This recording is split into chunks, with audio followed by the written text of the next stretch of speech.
morning, good afternoon, good evening. Zimbabwe is a failed state. What do I mean by that? Well, the country has failed to meet the majority of its citizens' basic requirements of a decent life, and has failed to lift its real potential. That is what makes Zimbabwe a failed state.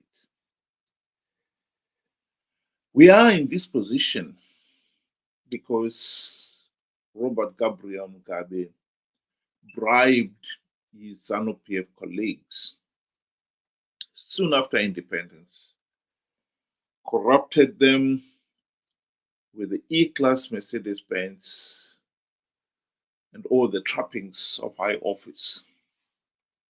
And they became as malleable as mud. Even the master of rhetoric, Tekere, became Mugabe, as Margaret Dongo put it in the 90s, when she was expressing her frustration at how the Zanu PF leaders, cabinet ministers, MPs, Zanu PF officials were all groveling to Mugabe. Let's just listen to this video clip of Tekere talking about what the revolution was all about. Do you feel somewhat impatient at the way things are going? Do you feel that there should be faster changes, more radical changes, perhaps? Oh, I think even Comrade Mugabe himself very often is suffering lots of strain because he's feeling frustrated. Things are not moving as fast as they ought to, and he's all the time trying to throw out his fingers to put them on threads of leads, you know, to quick change. I like quick change. The way I analyze it is very simple.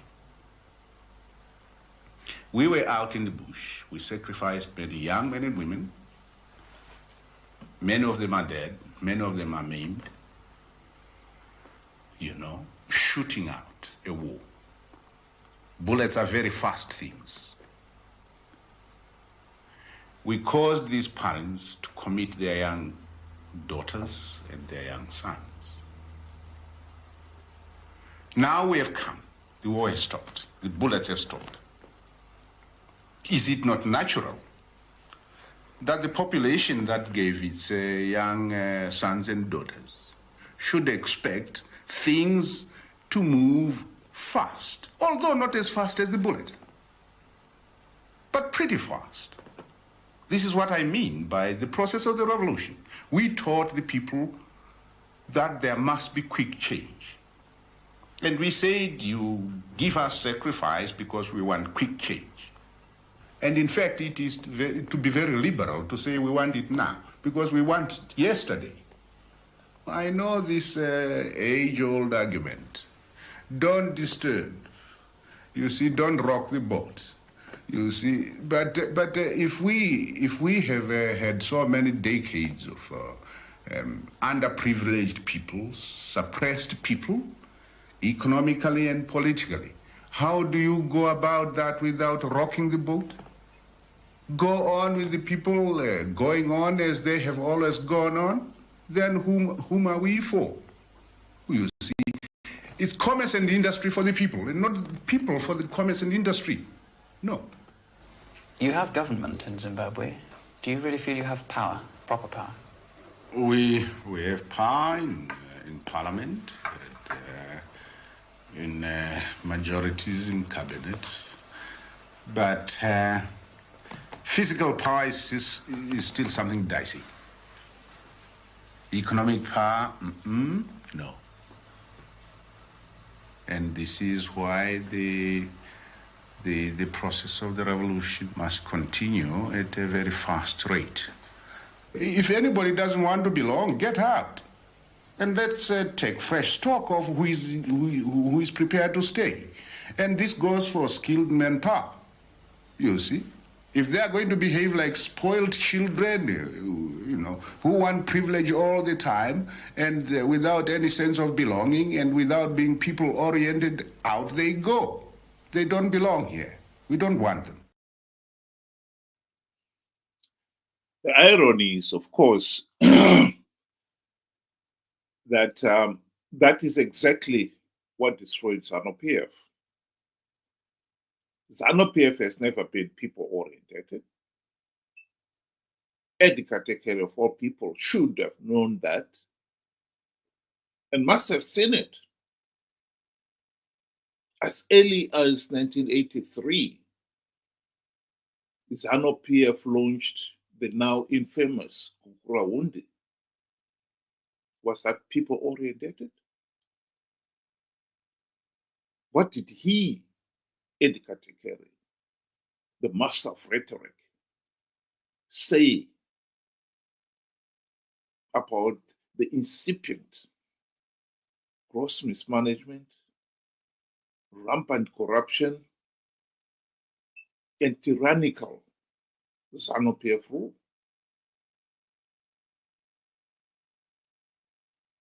As far as I know, he didn't say much. Corruption and gross mismanagement started soon after independence, if not before that. Here is Dr. Simba Makoni explaining how corruption started in Zimbabwe soon after independence. I recall very clearly that when we came into office in 1980, we inherited Ian Smith's systems. And Ian Smith's ministers drove Peugeot 504s. They drove themselves from home to work in their Land Rovers and all in kinds. Most of them were farmers. They parked their Land Rover and then they used the government vehicle when they were at work with a chauffeur. When they finished at night, they packed them and they took theirs to go home.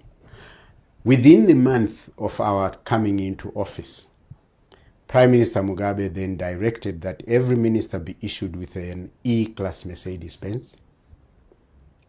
And the Peugeot 504s were retired to permanent secretaries, and the deputy ministers then took over.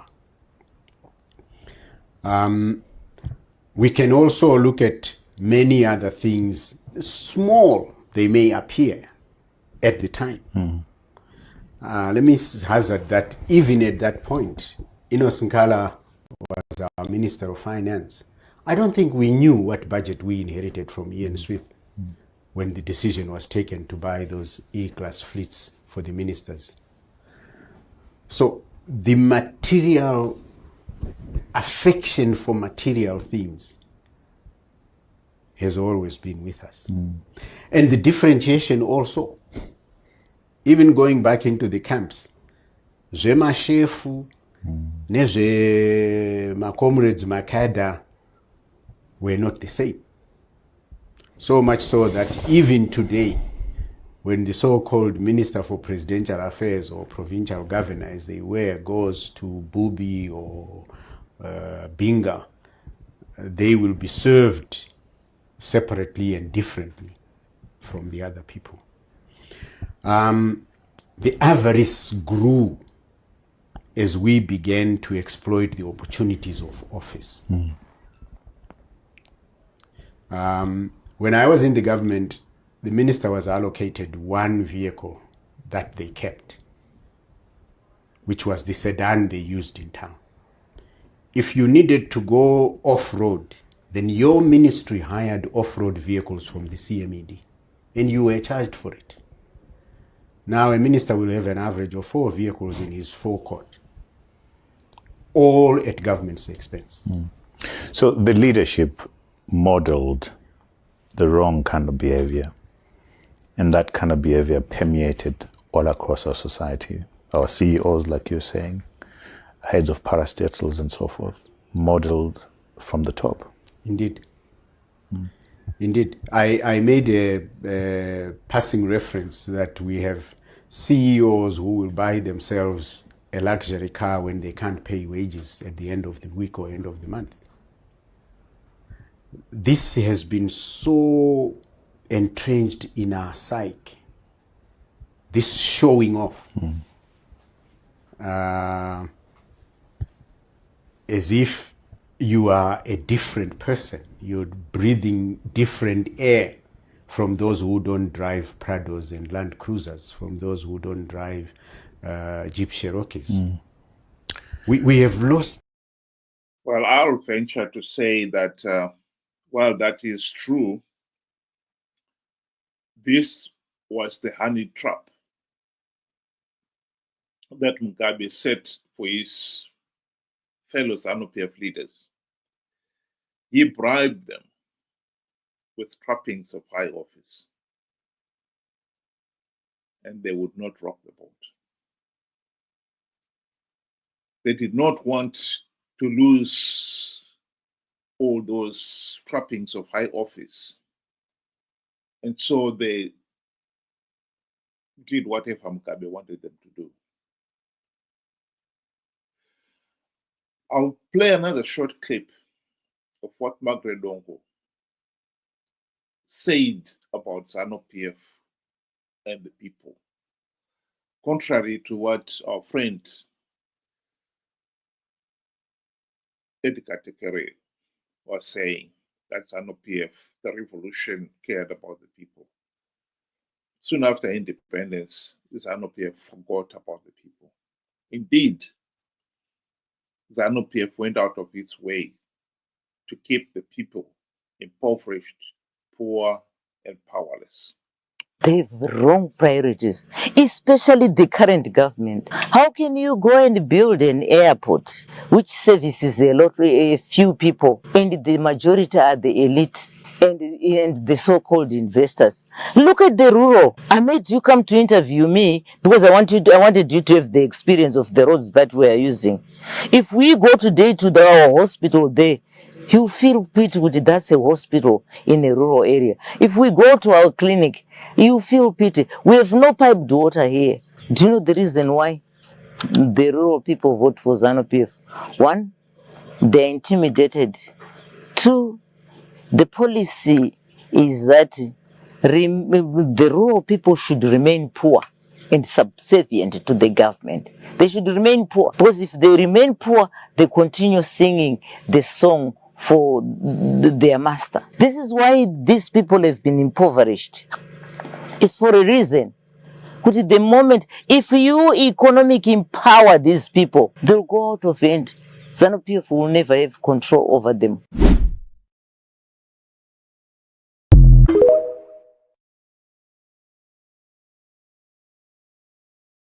Is that Zanu PF, from the word go, deliberately ignored those values and principles of the revolution: justice, prosperity for all, and power to the people. One man, one vote was chucked out of the window soon after independence. Even the big leaders like Tekere could not stand up and saying what is going on. They became all malleable. In fact, one of the things that Margaret Dongo said in the 90s was to call Zanu PF cabinet ministers, MPs, and all the other leaders, Rakazwa Mugabe, Mugabe's concubines, because of the way the cabinet had become so powerless in the face of Mugabe. They all groveled to him. This is why when the mismanagement, corruption, and tyranny, including the Gukurahundi massacres, started, no Zanu PF leaders stood up to Mugabe and say what is going on.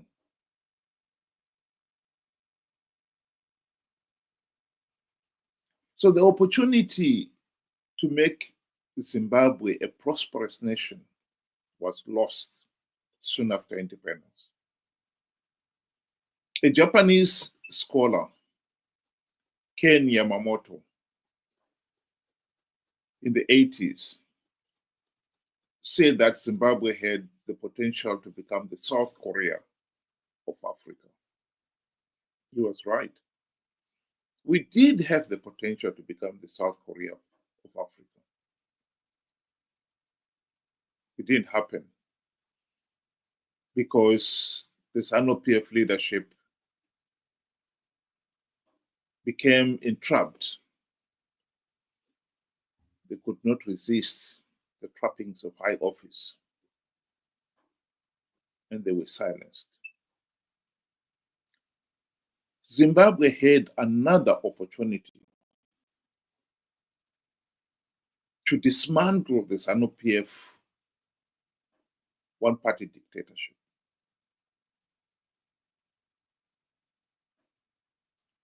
The primary purpose why people have risked everything to elect MDC leaders was that they would implement the democratic reforms to dismantle the Zanu PF one-party dictatorship. MDC was launched in 1999. And as the party name implies, Movement for Democratic Change, to implement the democratic changes the country was crying for.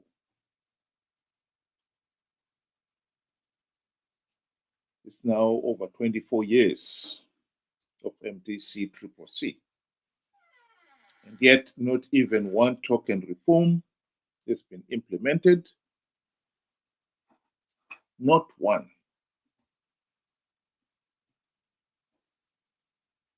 MDC had the golden opportunity to implement the reforms during the 2008 to 2013 GNU.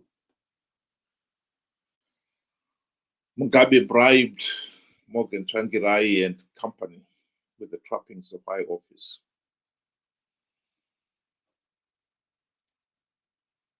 And when asked why were MDC leaders not implementing reforms, one of the Zanu PF cronies answered, Mazwane MDC adziza kutyka hanyerere. Of course, he was right. MDC leaders fell for the same trap as the Zanu PF leaders. The Zanu PF crony was talking from experience. He too had fallen for it. They had become as malleable as mud. And they saw Morgan Tsvangirai fall into the same trap. I think one of the biggest ironies is that the people themselves, the people of Zimbabwe themselves, have failed to realize what is going on. Many Zimbabweans out there were conned by MDC leaders to participate in these flawed elections to give Zanu PF legitimacy. There is no denying that Chamisa lied about plugging the vote rigging loopholes to con people to participate in last year's elections. And yet, even now, with the benefit of hindsight, many Zimbabweans still refuse to accept that Chamisa is a liar, because they believe he is a demigod. He is infallible.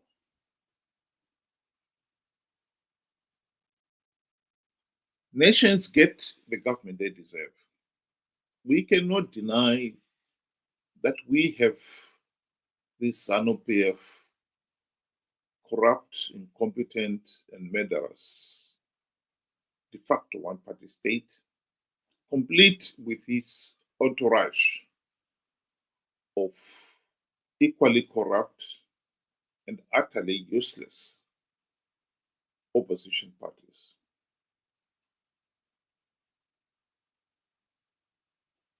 How is it possible that in this day and age, anyone could consider a mere mortal to be a demigod, let alone one who has already got a track record of being corrupt, incompetent, and a liar? A nation that can be that naive, that gullible, is in trouble. We are in trouble. Right now, we can stop Zanu PF and this Zanu PF dictatorship. If we can stop this Chamisa Chete brigade participating in flawed elections to give the vote rigging Zanu PF legitimacy. But that is proving a bridge too far, for no other reason other than that there are some people there who have been brainwashed to the point that they will believe whatever Chamisa tells them. And Chamisa right now is gearing to con people to participate in the coming 2028 elections on the basis of another idiotic promise that his blue movement will win big because he has devised winning rigged election strategies. How tragic. Thank you very much for those of you able to listen, and I will hope we'll meet again 6 o'clock UK time, 8 o'clock Zimbabwean time. Have a good day.